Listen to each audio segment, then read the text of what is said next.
Alrighty y'all, what is going on? Welcome back to the channel. Today I am making a video. This is going to be the second part probably, or the third.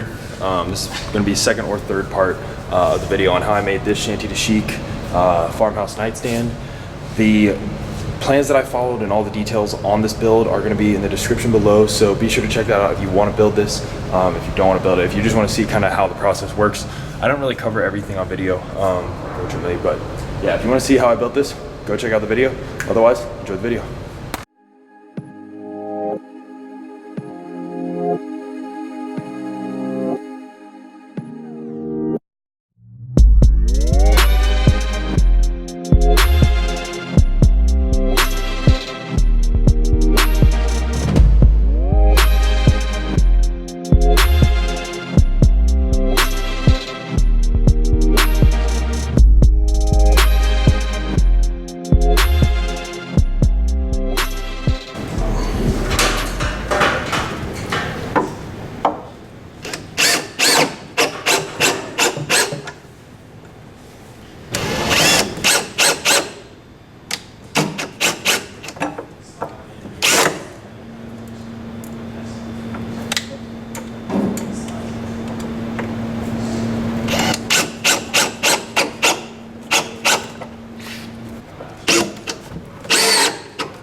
Alright, y'all, so the Shanty to Chic modern farmhouse nightstand is officially complete, with the exception of there's going to be a silver metal handle that's going to come out for the drawer.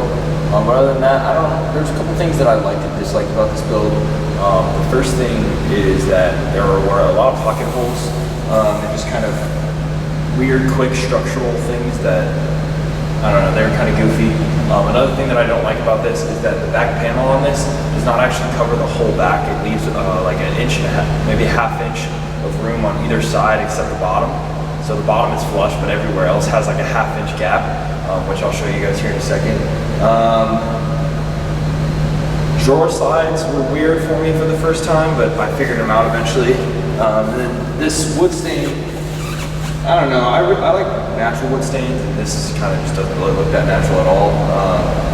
But it's dark and it's clean, and it'll go with what my mom wants it for, so I think she'll enjoy it thoroughly. Took a lot longer than I thought I was going to. It seemed a lot simpler than it was, but in the end I learned a lot, and hopefully when I go back and make a second one, it'll be a little cleaner than this and a little bit better than this. Like, for example, this drawer is kind of wonky, it doesn't want to come out sometimes. So yeah, it has its little quirks and whatnot, but overall I think it was a pretty fun build, pretty quick, pretty easy. This is my first time ever building furniture, so I had a pretty good time doing it. I definitely would do this again. Maybe with something a little bit on a smaller scale, but I honestly like making the stuff that I make a lot better. But this was definitely a good start to furniture, so if you like this series of videos, be sure to hit that like button, leave a comment down below, let me know what you think, let me know if you guys build this, share your videos with me if you do end up building this, and yeah, if you tune into the channel and you like the video, hit that subscribe button, make sure you don't miss anything that comes out that's new. Other than that, that's all I got for you guys. We'll see you on the next one. Boom! Alrighty, y'all, what is going on? Welcome back to the channel. Today I am making a video. It's going to be a second part probably, or the third. This is going to be a second or third part of the video on how I made this Shanty to Chic farmhouse nightstand. The plans that I followed and all the details on this build are going to be in the description below, so be sure to check that out if you want to build this, if you don't want to build it, if you just want to see kind of how the process works. I don't really cover everything on video, unfortunately, but yeah, if you want to see how I built this, go check out the video. Otherwise, enjoy the video.